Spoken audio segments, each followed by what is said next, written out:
तो देखिए, ये सब देखने के बाद, nomenclature, classification of hello alkane और हेलो एरिन देखने के बाद, अब स्टार्ट करते हैं nature of the carbon halogen bond. तो स्टार्ट करते हैं nature of the carbon halogen bond. Carbon halogen bond का नेचर क्या है? देखिए, एल्किल हैलाइड या एरिल हैलाइड मैं किससे रिप्रेजेंट करता हूं? RX, या मैं बोलूं ARX, या मैं बोलूं हेलो एल्केन और हेलो एरिन। इसके अंदर अगर अपन बात की जाए, इस बॉन्ड का नेचर अपने को जानना है। बात समझ आया? देखिए, मैं एक चीज पता है, X can be fluorine, chlorine, bromine और आयोडीन, ये हो सकते हैं किसी भी अल्काइल हैलाइड के अंदर। ये जो अक्स है क्या हो सकता है? ये।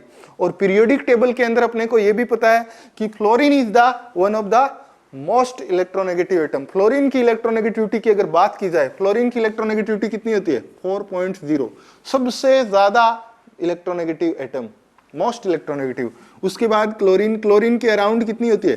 3.2, इसकी 2.9, अराउंड 2.9, ब्रोमीन की 2.9, आयोडीन की अराउंड 2.6। कहने का मतलब, अगर ये कभी भी कार्बन से जुड़ेंगे तो इनको हमेशा मोर इलेक्ट्रोनेगेटिव एटम ही माना जाता है एज कंपेयर टू कार्बन। क्यों? क्योंकि कार्बन की इलेक्ट्रोनेगेटिविटी कितनी होती है? कार्बन की इलेक्ट्रोनेगेटिविटी मानते हैं अराउंड 2.5। अब इसका मतलब मैं एल्किल हैलाइड लिखूं RX, RX को मैं ओपन करके लिख देता हूं RF, RCl, RBr और RI। जब मुझे पता है इसकी इलेक्ट्रोनेगेटिविटी 4,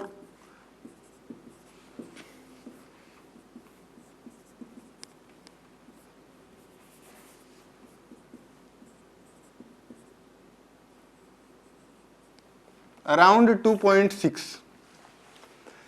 देखिए, अगर इस बॉन्ड का नेचर देखा जाए, इसकी इलेक्ट्रोनेगेटिविटी ज्यादा, ये तो कांस्टेंट है सब में, ये तो सेम ही है, और इसकी कितनी मानी जाती है? अराउंड 2.5। सारे हेलोजन के अंदर, बॉन्ड के अंदर पोलरिटी होगी। पोलरिटी ज्यादा किसके अंदर होगी? पोलरिटी उसके अंदर ज्यादा होगी जिसके अंदर इलेक्ट्रोनेगेटिविटी का गैप डिफरेंस ज्यादा हो। डिफरेंस ज्यादा किसमें? इसमें सबसे ज्यादा डिफरेंस इसमें, उससे कम, उससे कम, सबसे कम। तो कहने का मतलब, इसके अंदर अगर इलेक्ट्रोनेगेटिविटी ज्यादा, पार्शियल नेगेटिव चार्ज आएगा, इसके ऊपर क्या आएगा? Partial positive. सबके ऊपर यही रहेगा।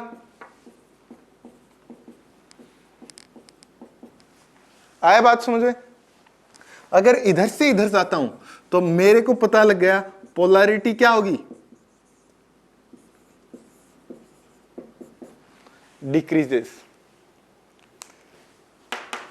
बॉन्ड के अंदर इलेक्ट्रोनेगेटिविटी का गैप डिफरेंस क्या हो गया? Gap in between alkyl and halide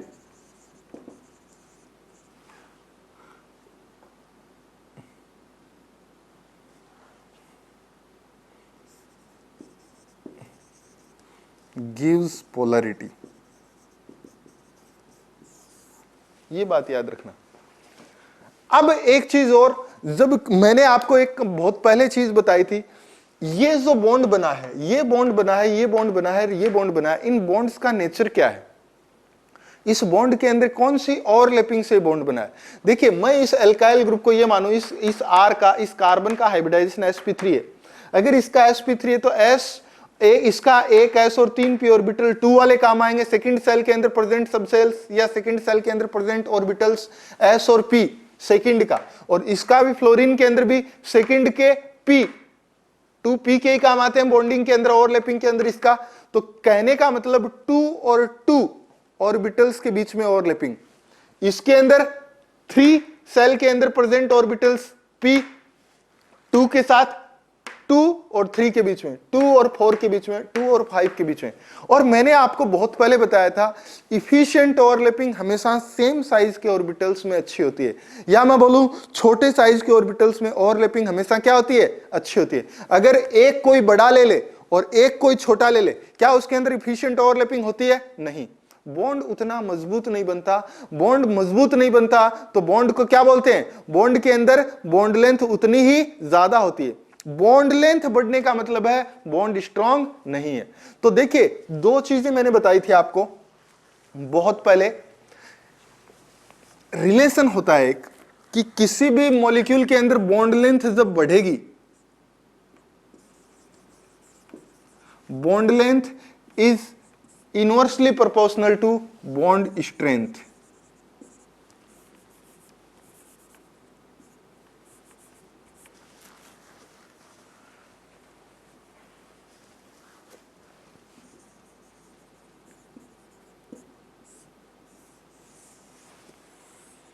अगर कहने का मतलब किसी के अंदर इफिशिएंट ओवरलैपिंग बढ़ेगी या मॉलिक्यूल्स के अंदर ओवरलैपिंग बढ़ेगी तो बॉन्ड एक मजबूत बॉन्ड बनेगा, एक दूसरे के अंदर ओवरलैपिंग अच्छा होगा, पेनिट्रेट अच्छे से करेंगे, पेनिट्रेट अच्छे से करेंगे तो बॉन्ड की बॉन्ड लेंथ क्या होगी, कम होगी। और जब बॉन्ड की बॉन्ड लेंथ कम होगी बॉन्ड उतना ही क्या है, मजबूत है। तो मैंने ये लिखा bond length is inversely proportional to bond strength. और इसको मैं लिख सकता हूं जब बॉन्ड स्ट्रेंथ बढ़ता है तो बॉन्ड एनर्जी भी क्या होता है, बढ़ता है। और जब बॉन्ड एनर्जी बढ़ता है कहने का मतलब बॉन्ड लेंथ क्या होता है, कम होता है। आया बात समझे? तो ये रिलेशन अगर आपको पता है तो अब देखिए डिफाइन कर सकते हैं, यहां पे सबसे ज्यादा बॉन्ड लेंथ किसकी होगी, इसकी। क्यों? क्योंकि आयोडीन का 5p काम आ रहा है कार्बन के 2 के साथ, 5 सेल के अंदर प्रेजेंट ऑर्बिटल्स और इसके अंदर 2 के अंदर प्रेजेंट ऑर्बिटल्स के बीच में ओवरलैपिंग। इतना अच्छा ओवरलैपिंग नहीं, थोड़ा सा ओवरलैपिंग करेंगे, पार्शियली ओवरलैपिंग, बॉन्ड की बॉन्ड लेंथ क्या होगी, ज्यादा होगी। तो कहने का मतलब बॉन्ड लेंथ इधर से इधर जाने पे क्या होगा, इंक्रीजेस। और बॉन्ड इधर से इधर जाएंगे, बॉन्ड लेंथ अगर इंक्रीज होगा तो बॉन्ड एनर्जी क्या होगा, या बॉन्ड स्ट्रेंथ में बोल देता हूं क्या होगा, डिक्रीज। बॉन्ड एनर्जी क्या हो गया, डिक्रीज। ये सारे के सारे पॉइंट। अब देखिए इसकी पोलैरिटी बता दी, बॉन्ड लेंथ बता दी, बॉन्ड स्ट्रेंथ बता दी, बॉन्ड एनर्जी बता दी, और ओवरलैपिंग भी बता सकते हैं।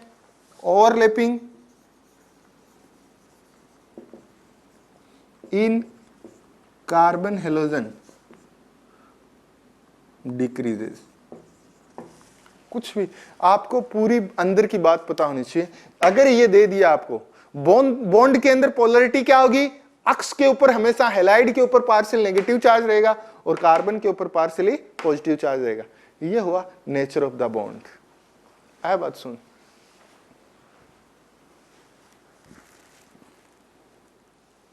अब वो कई बार लिखता है डाइपोल मोमेंट कि कभी भी किसी भी अल्काइल हैलाइड या मैं बोलूं हेलो एल्केन्स के अंदर किस तरीके से डाइपोल मोमेंट को डिसाइड करते हैं।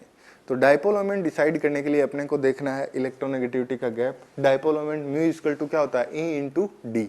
सबसे पहले डाइपोल मोमेंट को इसी तरीके से पढ़ते हैं अपन। तो देखिए डाइपोल मोमेंट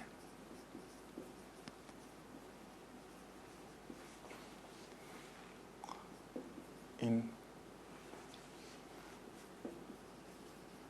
हेलो एल्केन्स और एरिन्स, ये देखिए अगर मैं कोई भी कार्बन के साथ हेलोजन जोड़ूं, इसके ऊपर मैंने बता दिया पार्शियल नेगेटिव होता है और इस कार्बन के ऊपर पार्शियल पॉजिटिव चार्ज होता है, तो डाइपोल मोमेंट हमेशा किधर होगा, इधर।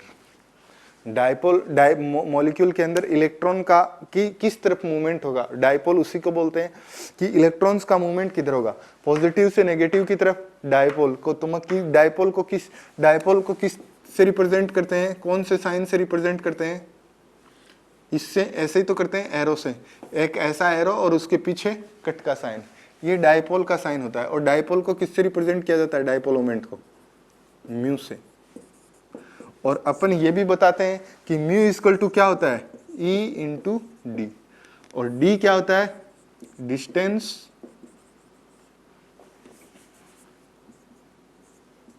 इन between positive and negative pole के बीच में। और E क्या होता है, मैग्नीट्यूड ऑफ चार्ज। ये पढ़ते हैं अपन। इसका मतलब देखिए, डिस्टेंस जितनी ज्यादा होगी हमेशा क्या होगा, डायपोल मोमेंट उतना ही ज्यादा होगा, और मैग्नीट्यूड चार्ज जितना ज्यादा होगा, कहने का मतलब उसका डायपोल मोमेंट उतना ही ज्यादा होगा। ये म्यू डिपेंड करता है इन दो चीजों के ऊपर। अब देखिए मैं एक चीज बताता हूं आपको, CH3F, CH3Cl, CH3Br और एक है CH3I। ये है CH3F, CH3Cl, CH3Br और CH3I। तो अपने को पता है सबसे ज्यादा इलेक्ट्रोनेगेटिविटी किसकी होगी। देखिए यहां पे फ्लोरीन, क्लोरीन, ब्रोमीन और आयोडीन, इसको मैं लिख देता हूं CHHH फ्लोरीन, यहां पे लिख देता हूं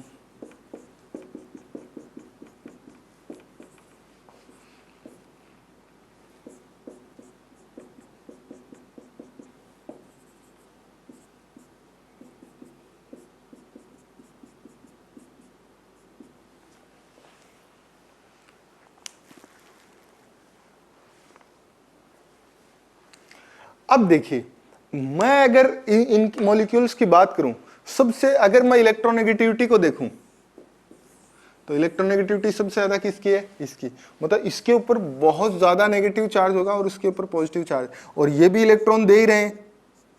तो कहने का मतलब क्या होगा, डायपोल मोमेंट की डायरेक्शन ऊपर, इसमें भी डायपोल मोमेंट, मतलब सारे के अंदर अगर बात की जाए तो डायपोल मोमेंट का डायरेक्शन इसमें भी ऊपर, इसके अंदर भी डायपोल मोमेंट ऊपर, इसके अंदर भी डायपोल मोमेंट ऊपर। लेकिन इसके अंदर इतना फ्रीक्वेंटली ये इलेक्ट्रॉन नहीं दे रहे, क्यों, क्योंकि आयोडीन की इलेक्ट्रोनेगेटिविटी इतनी ज्यादा नहीं है, ऑलमोस्ट कंपेयर दोनों की क्या है, सेम, थोड़ी सी स्लाइटली आयोडीन की क्या होती है, ज्यादा होती है।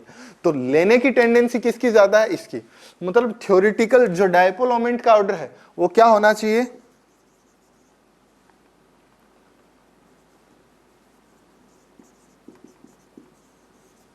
म्यू वैल्यू क्या होनी चाहिए, अपन क्या सोच रहे हैं, सबसे ज्यादा इसकी होगी CH3F, उसके बाद में CH3Cl, उसके बाद में CH3Br, उसके बाद में CH3I, ये होगा।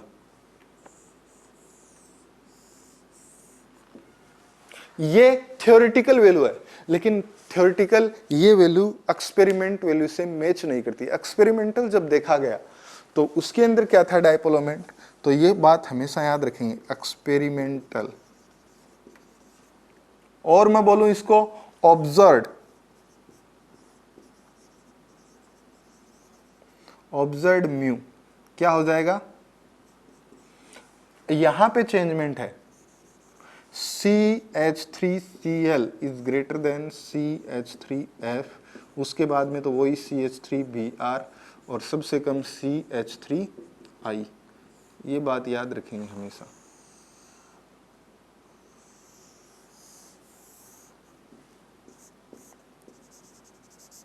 इंपॉर्टेंट, मैंने इंपॉर्टेंट भी लगाया है कि अगर एक्सपेरिमेंटल को देखा जाए, CH3Cl का dipole moment always greater than CH3F, ये प्रैक्टिकल वैल्यू है, ये आप हमेशा याद रखेंगे। जबकि अपन आप थ्योरी के बेस पे अपने नॉलेज के अकॉर्डिंग कौन सा आना चाहिए था, CH3F। एल्किल हैलाइड के अंदर अगर एक हाइड्रोजन को रिप्लेस कर दे हैलाइड से, तब मैं बता रहा हूं। अब अगर कोई आपको हेलोजन कांस्टेंट रख दे और एल्किल हैलाइड चेंज कर दे, कहने का मतलब मैं एल्किल हैलाइड में हेलोजन्स के नंबर बढ़ाता जाऊं, कार्बन एक रखा हेलोजन इस तरीके से, यहां पे क्या किया मैंने, हेलोजन को अलग अलग किया, अभी हेलोजन को सेम रख रहा हूं, मैंने रख दिया CH3F, एक रख दिया मैंने CH2F2, इसको डायरेक्ट लिख देना F2, CHF3 और CF4, ये भी तो लिख सकते हैं। इसके अंदर डायपोल मोमेंट क्या होगा, देखिए सबसे ज्यादा डायपोल मोमेंट किसके अंदर होगा, इसके अंदर A, B, C और D। कैसे, इसको मैं ओपन करके लिखता हूं तो ये लिखूंगा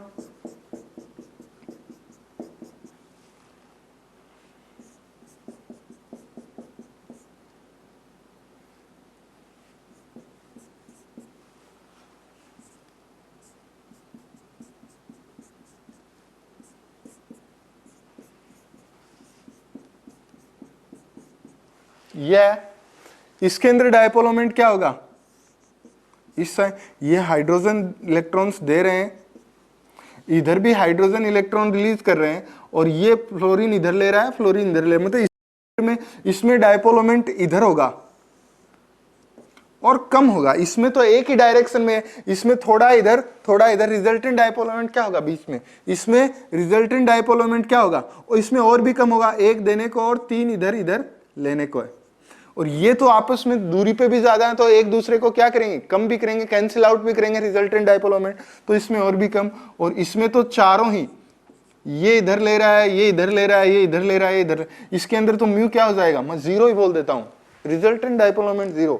सबसे ज्यादा डायपोल मोमेंट होता है इसके अंदर, ए के अंदर, उसके बाद होगा बी के अंदर, फिर सी के अंदर, और डी के अंदर क्या होगा, सबसे कम।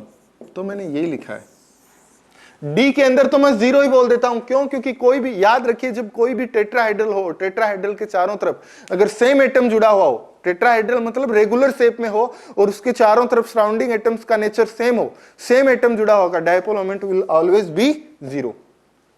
टेट्राहेड्रल की बात नहीं, एक और बात याद रख लीजिए, कोई भी मॉलिक्यूल अपनी रेगुलर शेप में है, रेगुलर शेप का मतलब है उसके अंदर कोई भी लोन पेयर ऑफ इलेक्ट्रॉन नहीं है। If the molecule central atom is not containing any lone pair of electrons, और जुड़े हुए उसके सारे सराउंडिंग एटम अगर सेम नेचर के हैं या सेम है, मॉलिक्यूल का डायपोल मोमेंट हमेशा 0। आंख बंद करके लिख देना। आया बात सुने। अब मैं क्वेश्चन देता हूं, 2-3 क्वेश्चन देता हूं, आपको बताना है डायपोल मोमेंट की डायरेक्शन क्या होगी और किसका डायपोल मोमेंट ज्यादा और किसका कम।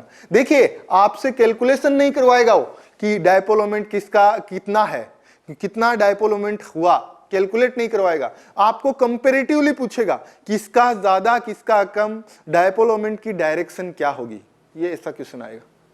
तो वो देखते हैं। तो देखिए, अपन डायपोल मोमेंट से रिलेटेड क्वेश्चंस मैंने लिखे हैं, ये क्वेश्चन सोल्व करते हैं, किस तरीके से अपन को क्वेश्चन सोल्व करना है।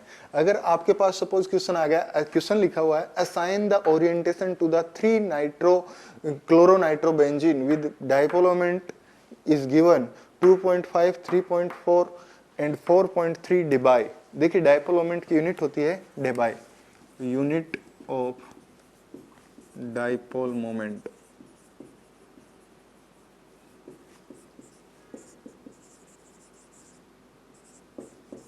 ये बात याद रखेंगे।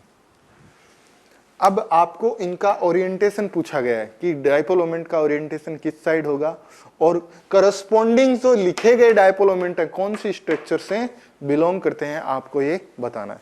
तो देखिए, अगर आपको पूछे कि सबसे ज्यादा डायपोल मोमेंट किसका होगा इन स्ट्रक्चर, पहले मैं वो देख लेता हूं, मैं मेरा डायपोल मोमेंट का साइन लगा देता हूं, किधर इलेक्ट्रोनेगेटिविटी का गैप है और किधर नहीं।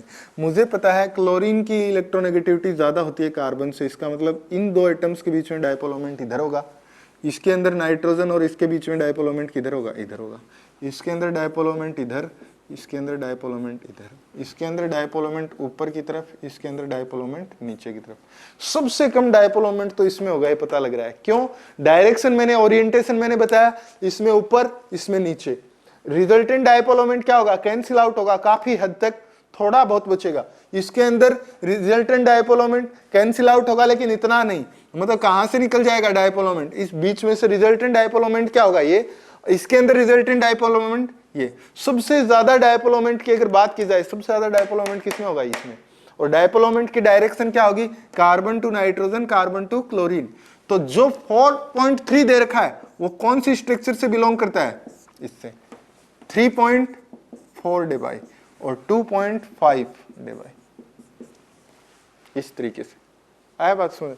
अब देखिए, ये इसके अंदर बोला है कि सबसे ज्यादा डायपोल मोमेंट किसका होगा।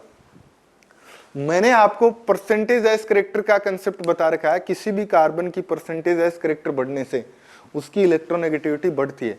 अब मुझे ये हैलाइड तो दोनों में सेम है, इसकी तो इलेक्ट्रोनेगेटिविटी सेम है, इसका मतलब ये पार्शियल नेगेटिव तो सेम है।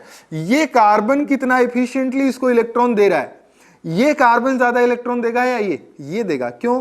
क्योंकि इस कार्बन का परसेंटेज एस करेक्टर क्या है, sp3, इसका है sp2, इसके अंदर है 33.33%, जबकि इसके अंदर क्या है 25% एस करेक्टर। जब 25 पे होगा तो इस कार्बन की इलेक्ट्रोनेगेटिविटी कम होगी, तो इसकी इलेक्ट्रोनेगेटिविटी ज्यादा है तो ये जल्दी इलेक्ट्रॉन लीजिएगा, जबकि ये क्या लेगा, इतना नहीं लेगा जितना ये। डायपोल मोमेंट ज्यादा किसमें होगा, इसमें। ब्रोमोसाइक्लोहेक्सेन के अंदर ज्यादा डायपोल मोमेंट होता है रेदर देन ब्रोमोबेंजीन। आया बात समझ। इस तरीके से डायपोल मोमेंट के क्वेश्चन करते हैं। ये हुआ आपका nature of the bond, nature of the halo alkane और nature of the halo arenes, bond का नेचर। उसके बाद में अपन ने डायपोल मोमेंट देखा। अब स्टार्ट करते हैं इसके मेथड ऑफ प्रिपरेशन, किस तरीके से ये फंक्शनलिटी, हैलाइड फंक्शनलिटी जनरेट कर सकते हैं किसी भी ऑर्गेनिक मॉलिक्यूल के अंदर। तो हेडिंग डालेंगे मेथड ऑफ प्रिपरेशन। ये देखिए किस तरीके से एल्किल हैलाइड्स या एरिल हैलाइड्स के मेथड होते हैं बनाने के। देखिए एल्काइल और मैं बोलूं एराइल हैलाइड्स, और इन्हीं को क्या बोलते हैं, चैप्टर का नाम अलग तरीके से दिया है तो इनको बोल दीजिए हेलो एल्केन और एरिन्स। ये किस किस से बन सकती हैं, अल्कोहल से, अल्कोहल से बनाया था अपन ने। अल्कोहल की केमिकल प्रॉपर्टीज के अंदर पढ़ा था। अल्कोहल जब रिएक्शन करते हैं डिफरेंट हाइड्रोजन हैलाइड्स के साथ, या मैं बोलूं PCl3 PCl5 के साथ, SOCl2 के साथ, तो क्या जनरेट कर रहे थे वहां पे, वो अल्कोहल की केमिकल प्रॉपर्टीज जिसमें एल्किल हैलाइड बन रहा था। अल्कोहल रिएक्शन करके एल्किल हैलाइड, वो इसकी क्या होगी मेथड ऑफ प्रिपरेशन, अल्कोहल से। और किससे बना सकते हैं, एल्किन से। और किससे बना सकते हैं, एल्किन से भी एराइल हैलाइड और एल्काइल हैलाइड आप जनरेट कर सकते हैं। इसके अलावा एल्केन से कैसे, वाया फ्री रेडिकल मैकेनिज्म से भी आप एल्किल हैलाइड और एराइल हैलाइड बना सकते हैं। इसके अलावा और कोई मेथड जिससे आप एल्किल हैलाइड और एरिल हैलाइड बना सकते हैं, और अपन बना सकते हैं एल्किल हैलाइड और aryl halide halogen exchange reaction से। Halogen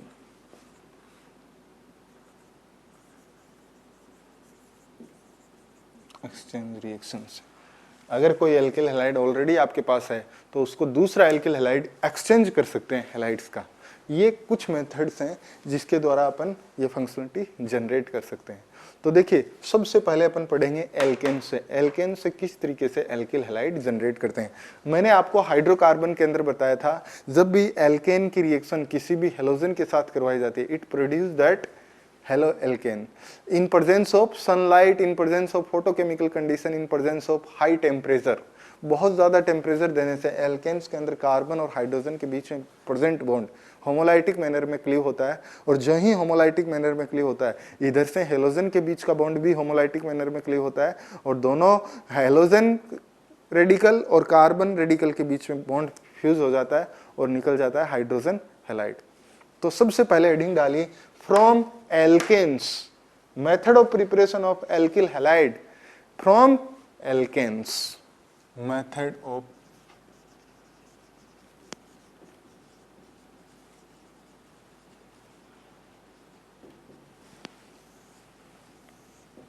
from alkenes. कहने का मतलब है अगर कोई एल्केन की रिएक्शन करवाई जाए किसी हेलोजन के साथ at high temperature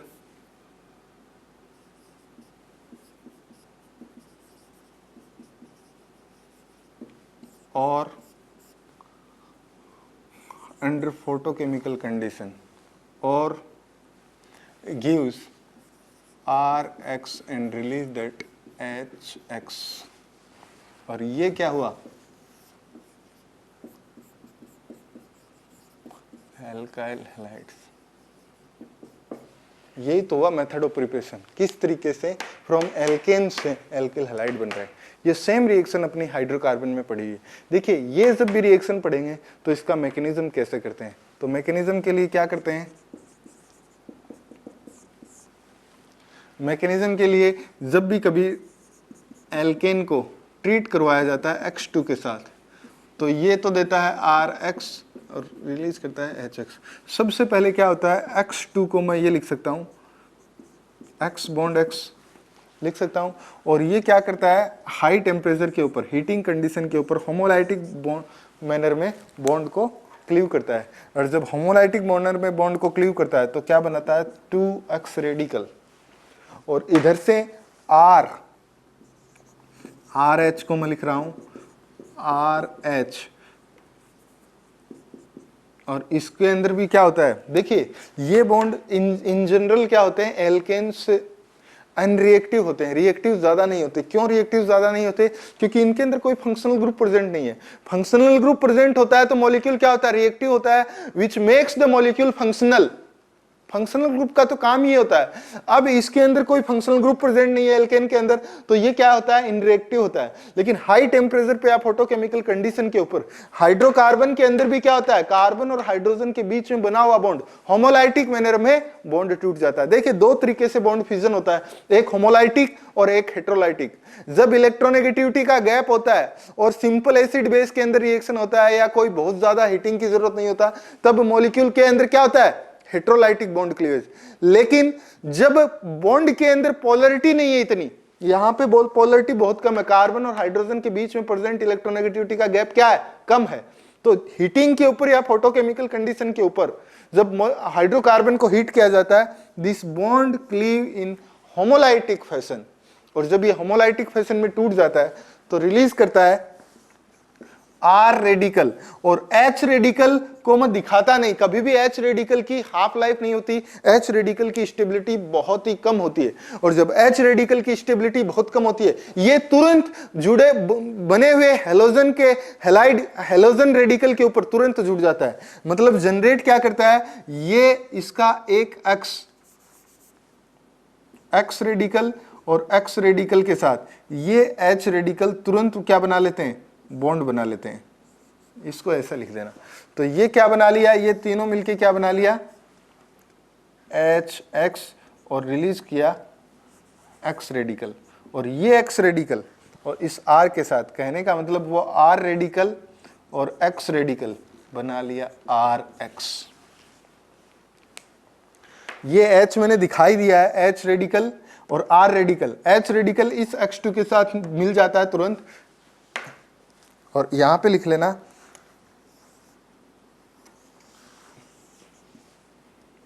H radical या this is not stable. H radical कभी भी स्टेबल नहीं होता। ये अब देखिए, ये मैंने आपको बताया। अब मैं कोई भी एग्जांपल दूं, इसका मैक्सिमम होता है क्लोरीनेशन और ब्रोमिनेशन, कभी भी X इक्वल टू फ्लोरीन और आयोडीन नहीं लेते हैं। तो यहां पे एक और चीज लिख लेना, X2 कैन बी क्लोरीन और bromine, X2 equal to fluorine और iodine we can not use, कभी भी नहीं लेते हैं। क्यों नहीं लेते हैं, क्योंकि एक्सोथर्मिक और एंडोथर्मिक रिएक्शंस होती हैं, तो इसलिए इनको हमेशा अवॉइड करते हैं फ्लोरीन और आयोडीन को लेने के लिए। आया बात सुनो। अब देखिए कुछ एग्जांपल्स देखते हैं। अब देखिए examples of free radical substitution reaction का देखते हैं। जो भी हेलोजिनेशन रिएक्शन होता है भाई, ये सब ये मेथड, पहला मेथड ऑफ प्रिपरेशन अपन क्या पढ़ रहे हैं, हेलोजिनेशन। हाइड्रोकार्बन का हेलोजिनेशन फ्रॉम एल्केन से किस तरीके से हेलोजिनेट करते हैं, आपने क्या पढ़ा है, रेडिकल मैकेनिज्म फॉलो करता है। अब देखिए जब CH4 आपको दे दिया और यहाँ पे दे दिया क्लोरीन, क्लोरीन की प्रेजेंस में, तो अगर क्लोरीन की प्रेजेंस में इसका हेलोजिनेशन होगा CH3Cl। अगर वो बोलता है मोनोक्लोरिनेटेड प्रोडक्ट बनता है, मोनोक्लोरिनेशन अगर होता है,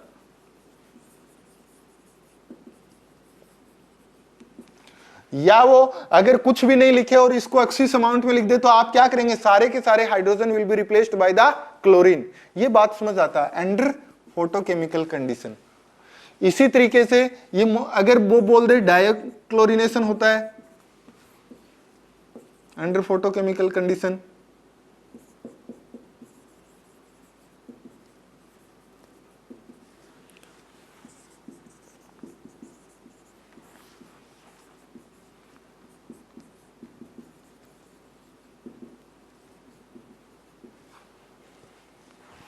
तो इसके लिए प्रोडक्ट हो जाएगा CH2ClCl और इसके लिए हो जाएगा क्लोरोफॉर्म। और कहने का मतलब, या फिर इसी को यहाँ पे वापस से Cl2 को प्रेजेंट करेंगे तो क्या बन जाएगा CH2Cl2, वापस से करेंगे क्लोरीन, यहाँ क्या बन जाएगा CHCl3, वापस से क्लोरीन करेंगे तो क्या बन जाएगा अंडर सारी फोटोकेमिकल कंडीशंस, यहाँ क्या बन जाएगा CCl4। और अगर इसको वापस से करेंगे फोटोकेमिकल कंडीशन पे तो क्या बनेगा नथिंग, मतलब इसके ज्यादा आगे और क्या रिप्लेस होगा, कुछ नहीं। तो अपना फाइनल प्रोडक्ट क्या बनेगा, यही इसके अंदर ये ट्राइक्लोरिनेशन के अंदर ये। इसी तरीके से अगर कोई एल्केन दे दिया आपको एग्जांपल, ये तो हुआ मैंने मिथेन के ऊपर बताया, मिथेन के ऊपर मोनोब्रोमिनेशन, डाइब्रोमिनेशन, ट्राइब्रोमिनेशन, क्लोरिनेशन, टेट्राक्लोरिनेशन। अगर क्लोरीन है तो क्लोरिनेशन, ब्रोमीन है तो ब्रोमिनेशन। अगर एक मिथेन को क्लोरिनेशन करवाया और इतना एक्सिस अमाउंट में क्लोरीन लिया कि उसके सारे hydrogen will be replaced by the chlorine, है बात सुन। एग्जाम्पल दिया गया है आपको एक CH3 CH2 CH3 और इसका क्लोरिनेशन करवाया गया है अंडर फोटोकेमिकल कंडीशन, और मैं बोल दूं इसको हीटिंग करवाया गया है, what will be the product, एक क्वेश्चन। दूसरा क्वेश्चन दिया गया है CH3 CH CH3 CH2 CH3 और इसका भी रिएक्शन करवाया गया है और क्या प्रोडक्ट बनेगा। तो देखिए मैंने आपको पहले भी बताया था, अगर मोनोक्लोरिनेशन ही बोल दे और कंडीशन में आपको लिख दिया है मोनोक्लोरिनेशन, यहां पे भी लिख दिया है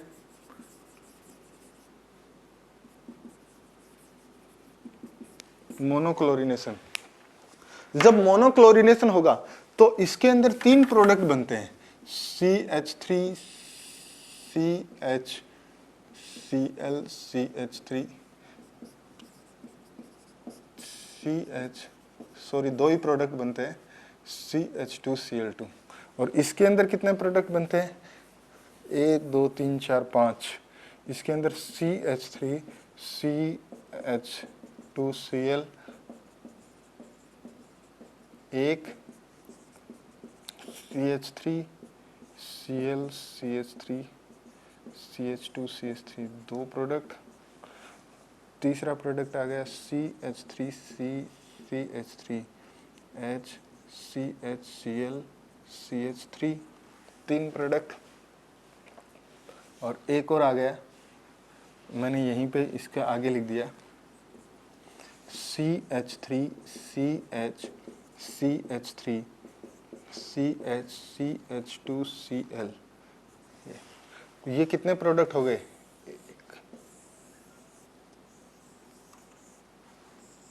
4 प्रोडक्ट और इसके अंदर 2 प्रोडक्ट। तो कौन सा, अगर मोनोक्लोरिनेशन, ये भी मोनोक्लोरिनेशन ये सारे ही मोनोक्लोरिनेशन है, कौन सा प्रोडक्ट बनेगा उसके लिए अपन क्या पढ़ते हैं, reactivity of carbon hydrogen bond towards the halogenation. तो ये बात हमेशा याद रखेंगे, रिएक्टिविटी ऑर्डर क्या होगा, हमेशा इधर लिख रहा हूं मैं, reactivity order of carbon hydrogen bond towards halogenation किसका होगा सबसे ज्यादा, 3 डिग्री कार्बन हाइड्रोजन बॉन्ड, फिर 2 डिग्री और फिर 1 डिग्री। ये बात याद रखिए। ये तो हुआ आपको डिग्री अलग अलग का, हाइड्रोकार्बन के अंदर डिग्री अलग अलग दी गई है, लेकिन कभी कभी आपको डिग्री तो सेम दे देगा लेकिन आपको हेलोजन अलग अलग करके दे देगा। तो क्या करेंगे, तो इसके अंदर मेजर और माइनर अब तो बता सकते हैं, ये क्या हो गया मेजर और ये क्या हो गया माइनर। इसी तरीके से सबसे इसके अंदर मेजर क्या हो गया, ये तो हो गया मेजर और ये सारे क्या हो गए माइनर। और इसके अंदर भी सबसे ज्यादा परसेंटेज में ये होगा, उसके बाद ये होगा और उसके बाद में ये दोनों होंगे। तो मेजर एक है, बाकी क्या कर सकते हैं आप, माइनर प्रोडक्ट बोल सकते हैं। आया बात सुने। अब एक और कंडीशन, जहां डिग्री सेम है लेकिन हेलोजन अलग अलग है, किसका, सपोज हेलोजिनेशन के लिए अलग अलग हेलोजन दिए गए हैं, तो कैसे करेंगे। तो उसके लिए क्वेश्चन देखिए, एग्जाम्पल देखते हैं। अगर आपको दिया गया है CH4 में सिंपल लेता हूं और यहाँ पे X दिया है, X का मतलब ये लिख लेना, इसका रिएक्शन दिया गया है अंडर फोटोकेमिकल कंडीशन, फ्लोरीन के साथ, क्लोरीन के साथ, ब्रोमीन के साथ और आयोडीन के साथ। इनके लिए इन जनरल मैंने मना किया था, लेकिन अगर फिर भी कोई पूछे reactivity order of the halogens towards the alkene, तो क्या रिएक्टिविटी ऑर्डर होगा? इसके अंदर अगर प्रोडक्ट बनता है तो क्या बनता है? CH3F, CH3Cl, CH3Br और CH3I। तो ये रिएक्शन तो अपन इन जनरल प्रीफर ही करते हैं, क्योंकि there is no problem of the exothermic और एंडोथर्मिक रिएक्शन। बट इसके अंदर रिएक्टिविटी ऑर्डर देखिए, रिएक्टिविटी ऑर्डर सबसे ज्यादा रिएक्टिव होता है फ्लोरीन, फ्लोरीन F2, उसके बाद होता है क्लोरीन, फिर होता है ब्रोमीन और उसके बाद होता है आयोडीन। ये होता है reactivity order of halogen.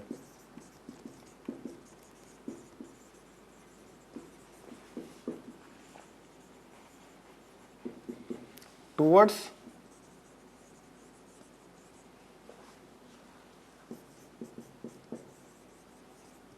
Alkanes. बात याद रहेगा।